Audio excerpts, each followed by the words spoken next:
उत्तर प्रदेश के उपचुनाव और जिस तरह से चुनावी दौर शुरू हो चुका है, एमएलसी चुनाव के लिए समाजवादी पार्टी, बीजेपी, सभी राजनीतिक पार्टियों ने जहां अपने प्रत्याशियों को उतार दिया है। लेकिन आज बात करने वाला है मोहनलालगंज क्षेत्र के विधायक अमृत सिंह पुष्कर से।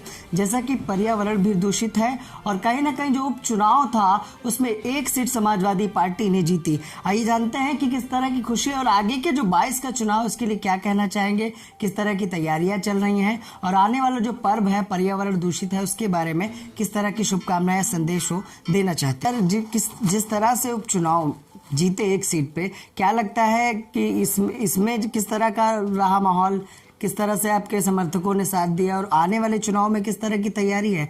क्या लगता है जिस तरह से बिहार चुनाव में बैलेट पेपर से पूरा चुनाव हुआ, उसके बाद एंड टाइम पे चुनाव पलटा, किस तरह से बिहार चुनाव को भी देख रहे हैं? देखिए, बिहार चुनाव में भी निश्चित तौर पे कहीं ना कहीं गड़बड़ हुआ है। रात के चुनाव नतीजों में देरी हुई है। शासन सत्ता केंद्र से भी हो चाहे राज्य की हो, दोनों ने प्रभावित किया चुनाव को। तमाम सीटों पर गड़बड़ी की पूरी आशंका है और जिसके कारण तेजस्वी जी मुख्यमंत्री बनते बनते रह गए। ये संविधान का दुरुपयोग किया जा रहा है सरकार द्वारा। ईवीएम का मैं खास तौर पे विरोध करता हूँ। हम क्या सभी लोग विरोध करते हैं कि जहाँ अमेरिका जैसे देश में बैलेट से चुनाव हो रहा है तो इंडिया में बैलेट से क्यों नहीं चुनाव हो रहा है?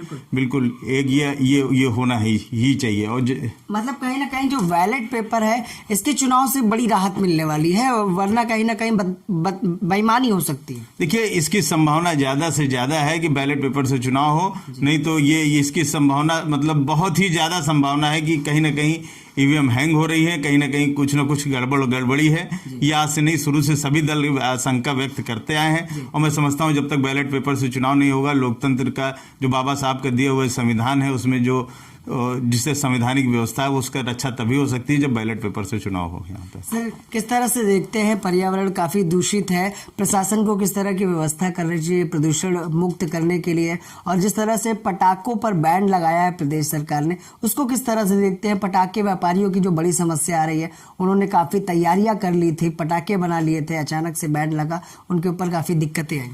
देखिए, सरकार तो सर्ववर्ग की दुश्मन सरकार है। सरकार कभी नहीं, आज ये जो डिसीजन इन्होंने लिया, पटाखा व्यवसायी साल भर इंतजार करता है कि वो पटाखा बनाएगा, बेचेगा, लोग उससे पता नहीं हजारों लाखों लोग उस उद्योग से जुड़े हुए लोग हैं।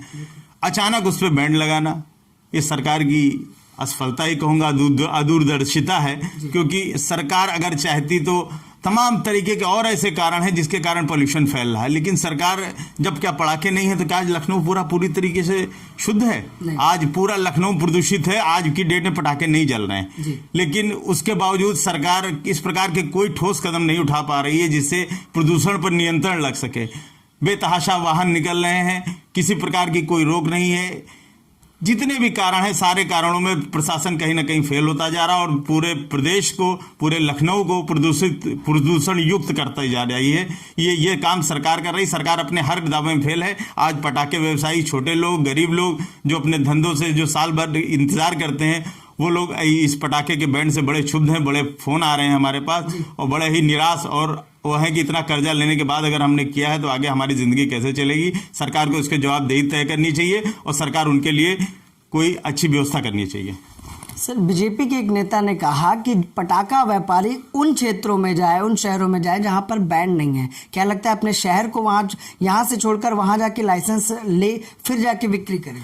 देखिए, लाइसेंस की जो प्रक्रिया है, चूंकि मैं स्वयं अधिवक्ता हूँ, जो हालत हो जाती है एक लोकल व्यापारी की अपने ही क्षेत्र में वो लाइसेंस लेने के लिए इतनी जगह इसको क्या कह लेंगे, सुविधा शुल्क हर जगह पे जाता है तो सुविधा शुल्क देता है, तब जाके उसका लाइसेंस होता है। उसके बाद अगर बीजेपी का कोई नेता इस तरह की बात कह रहा है कि दूसरे जिले में जाएगा तो वहां उसका क्या असर होगा? तो मैं तो नहीं समझता कि अगर वो कुछ 2 पैसे कमाना होगा तो जेब से भी देके वहां से चला के दे के आएगा। बिल्कुल। सर, आखिर किस तरह से देखते हैं आने वाले पर्व को, दीपावली को, अपने क्षेत्र की जनता के लिए क्या संदेश है, मैसेज देना चाहेंगे? किस तरह से इस त्योहार को मनाएं? देखिए, ये दीपावली त्यौहार खुशियों का त्यौहार है, दीपों का त्यौहार है और एक दूसरे से प्यार मोहब्बत भाईचारा बढ़ाने का त्यौहार है। तो मैं अपने सभी क्षेत्रवासियों से कि सुख समृद्धि की इस त्यौहार के उपलक्ष्य में कामना करूंगा और उम्मीद करूंगा कि जितने माता लक्ष्मी जी हैं, जितने भी देवी देवता हैं, वो सब हमारे क्षेत्र में आशीर्वाद अपना बनाए रखें, हमारे क्षेत्र में लोग सुखी हों, संपन्न हों और निरंतर प्रगति के रास्ते पे हमारा मोहनलालगंज बढ़ता रहे। बस यही एक कामना करता हूँ दीपावली के अवसर पे कि इन सबको सर क्या कहेंगे, जिस तरह से वैश्विक महामारी के प्रकोप को आपने झेला, आपके परिवार ने झेला और कहीं ना कहीं उससे उभर के भी सामने आए, आपके कार्यकर्ताओं ने, आपके क्षेत्र की जनता ने जिस तरह से हवन पूजन किया, उनके लिए क्या कहना चाहेंगे? मैं बहुत बहुत आभारी हूँ। इतना प्यार और इतना सहयोग मुझे हमारी मोहनलालगंज क्षेत्र की जनता से मिलता है, जो कि गरीब जनता है। गरीब जनता ने निरंतर हमारे लिए हवन किया। मैं उनका आपके चैनल के माध्यम से बहुत बहुत आभार और धन्यवाद व्यक्त करता हूँ। आजीवन उनके लिए ऋणी रहूंगा। जब तक जीवन है तब तक मोहनलालगंज के लोगों के लिए काम करता रहूंगा। मोहनलालगंज क्षेत्र के विकास के लिए संकल्प हूँ।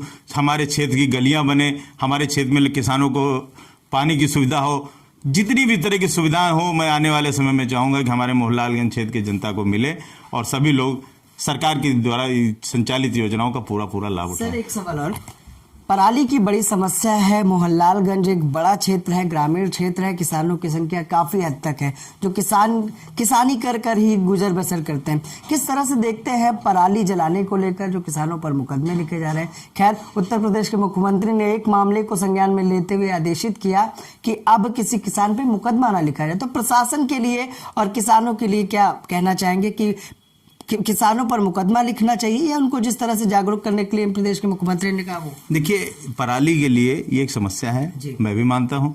इसको किस प्रकार आप जागरूक करके, हम लोग जागरूक करके किसानों पे हम उनको जागरूक करें, उनको बताएं कि इस प्रकार से हम इसको खाद में तब्दील कर सकते हैं। उसके लिए प्रशासन को लगना पड़ेगा, उसके लिए सरकारी तंत्र को लगना पड़ेगा। उनके लिए जो उनको दिक्कतें हैं, जो उनको सुविधाएं हैं, वो उनको उपलब्ध कराई जाएं, जिससे वो पराली जला के ना जाके उसे खाद के रूप में उपयोग करें। क्योंकि अभी भी मैंने देखा कि गांव में चुनाव का समय चल रहा है। पराली के विषय में ये चाहूंगा, जो किसान देखता हूं कि वो कर छूट गया, किसी दूसरे ने आके उसके साथ किया गलत काम और उसके बाद उसके खिलाफ रिपोर्ट लिखी जा रही है। तो इसके लिए मैंने 1-2 जगह फोन भी किया, लेकिन वो गलत थी घटना है। तो खैर बाद में सब सही हो गया। लेकिन पराली पे किसानों पे मुकदमा लिखाया जाना, किसान हमारा अन्नदाता है, अगर किसी वजह से उसको अज्ञानता के कारण अगर वो इस तरह का काम कर रहा तो उसको शिक्षित करना चाहिए, उसको समझाना चाहिए और पराली जलाने के लिए उसको तमाम तरीके से उसको जो रोकना चाहिए।